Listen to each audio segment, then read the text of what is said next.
जय श्रीमन्नारायण। हम ब्रजकिशोर चंद्र शास्त्री। इस वीडियो में मैं आपको बताने के लिए जा रहा हूँ कि 5 वृक्षों के पूजन करने से आपकी संतति यानी संतान बहुत ही सुंदर होगा, और जिसको संतान प्राप्ति नहीं हो पा रहा है, भगवान कृपा करेंगे तो उसे भी उत्तम संतान का योग बन जाएगा। 5 वृक्षों की पूजन की मैं बात कर रहा हूँ, और आप इस वीडियो में बने रहिए। मैं उन 5 वृक्षों की चर्चा करके मैं आपको बता रहा हूँ। सबसे पहले, मेरा नाम ब्रजकिशोर चंद्र शास्त्री, राष्ट्रीय धर्मगुरु। आप किसी भी तरह की और जानकारी मुझसे प्राप्त करना चाहते हैं तो नीचे कमेंट कर सकते हैं। आप मुझसे व्यक्तिगत रूप से संपर्क करना चाहते हैं तो मेरा नंबर दिया गया है, आप संपर्क कर सकते हैं। सब देखिए, 5 वृक्ष कौन कौन है। कहते हैं कि वृक्ष ही हमारे प्राण है। वृक्ष अगर ना हो तो संसार समाप्त हो जाएगा। तो हर मानव को 2 वृक्ष लगाना चाहिए, और वृक्ष लगाना चाहिए और साथ में वृक्षों का पूजन करना चाहिए। जितना अपने शरीर से प्रेम करें उतने ही वृक्षों से प्रेम करें, तो हम बहुत दिन तक इस संसार में रह सकते हैं। वृक्षों के पूजन करने से आयु की वृद्धि होती है, और वृक्षों के पूजन करने से संतति की प्राप्ति होती है, उत्तम संतान की प्राप्ति होती है। और उत्तम संतान की प्राप्ति के साथ परिवार के और हमारे संतान का विचार भी उत्तम होता है। अब बताइए, जो वृक्षों का पूजन कर रहा हो वो कभी नकारात्मक विचारधारा का हो सकता है? क्या उसका परिवार कभी हो सकते हैं? कदाचित नहीं हो सकते। तो आइए मैं बता रहा हूं आपको 5 वो कौन कौन से वृक्ष हैं जिनका पूजन करना चाहिए। देखिए, सबसे पहला है आम का वृक्ष। आम जो है स्वर्ग से आया हुआ वृक्ष है। इसमें औषधीय गुण है। आम को आप चटनी बनाकर खा सकते हैं, आम को आप पका कर खा सकते हैं, आम को आप अचार बनाकर खा सकते हैं। आम के पत्तों से दांत में किसी प्रकार की परेशानी हो तो दूर कर सकता है। और आम के पूजन से संतति यानी जो दोष लगा हुआ है, जिस दोष के कारण शायद आपके संतान योग नहीं बन रहा, हो सकता है। आपने अगर गांव में कभी रहा होगा तो आप देखे होंगे, आज के समय नहीं, पहले के समय में आम के वृक्षों का विवाह कराया जाता था। आम पूजन की बात मैं कर रहा हूँ। आम का वृक्षों का विवाह कराया जा रहा था, उनका पूजन किया जाता है। लेकिन आज शायद लोग नहीं कर पा रहे हैं। परिणाम आपके सामने है।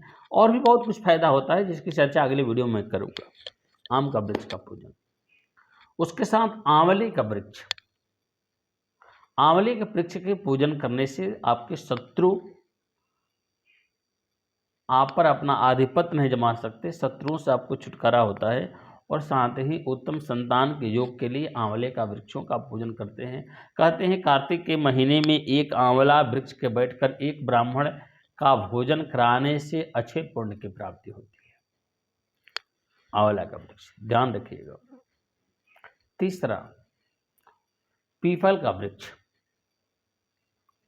पीपल के वृक्ष साक्षात भगवान नारायण का वास होता है, और पीपल के वृक्ष पूजन करने से हमारे जो ग्रह भी इधर उधर जो होते हैं नकारात्मक नो, वो भी सकारात्मक हो जाते हैं।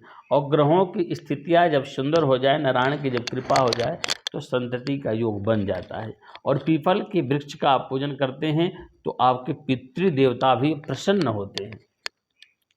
कहते हैं पीपल के वृक्ष के नीचे बैठकर एक माला भी भगवान नारायण का जप किया जाए तो करोड़ों माला जप करने का पुण्य फल प्राप्त होता है। ऐसा पीपल का वृक्ष। चौथा, पाकड़ का वृक्ष। पाकड़ आप समझते हैं? आप गांव या शहरों में रहने वाले हो तो आप पाकड़ को समझ लीजिएगा। जैसे पाकड़ लंबा लंबी टुसाएं होती है, उसमें पाकड़ के वृक्ष को इंद्र का स्वरूप बताया जाता है, इंद्र के देवताओं का वास स्थान बताया जाता है। पाकड़ वृक्ष का पूजन करने से भी आपका मन पवित्र होता है, आत्मबल मजबूत होता है, और साथ ही संतति आपका मतलब जो दोष लगा हुआ वो भी दूर होगा, उत्तम संतान की योग बन जाता है। पाकड़ का वृक्ष। और पाकड़ के बाद नाम आता है गुलर वृक्ष, जिसे संजीवनी कहा जाता है। गुलर का वृक्ष साक्षात भगवान नरसिंह का स्वरूप होता है। इसे भगवान ने ये वर दिया है, आशीर्वाद दिया है कि संसार में सभी फलों वृक्षों में पहले फूल होता है तब फल होता है, लेकिन गुलर के बगैर पुष्प के भी फल आ जाते हैं, किसी को फूल दिखाई नहीं देता। गुलर के अगर आप वृक्षों का पूजन करते हैं तो आपको 3 फायदा होता है। सबसे पहला, आपकी पुण्य की वृद्धि होगी, पुण्य की लगातार वृद्धि होगी। दूसरा, आपके घर में प्रेम बन जाएगा, प्रेम बनता रहेगा। गुलर का जो दूध होता है ना, सबसे शीतल होता है, तो गुलर के अगर आप पूजन करते हैं तो आपके परिवार में प्रेम बनेगा। और तीसरा, भगवान नरसिंह कृपा करेंगे और प्रहलाद जैसा पुत्र आपको प्राप्त होगा। तो आप इन 5 वृक्षों का पूजन करके अपने बंद भाग को भी खोल सकते हैं। और वृक्ष पूजन का महत्व हमारे शास्त्रों में बहुत सुंदर से रखा गया है और बताया गया है। आज से आप करके देखिए, एक अलग अनुभव आपको प्राप्त होगा। किसी भी तरह की और जानकारी आप मुझसे प्राप्त करना चाहते हैं तो नीचे मेरा नंबर दिया गया है, आप उस पर संपर्क कर सकते हैं। कमेंट बॉक्स में अपना विचार दे सकते हैं और उदास मत होइए, निराश मत होइए। मैं हूं आपकी समस्याओं का समाधान करने के लिए। किसी प्रकार का आपको कोई भी प्रश्न है, आप कमेंट बॉक्स में कमेंट करके आप मुझसे जान सकते हैं। जय श्रीमन नारायण। मैं ब्रजकिशोर चंद्र शास्त्री।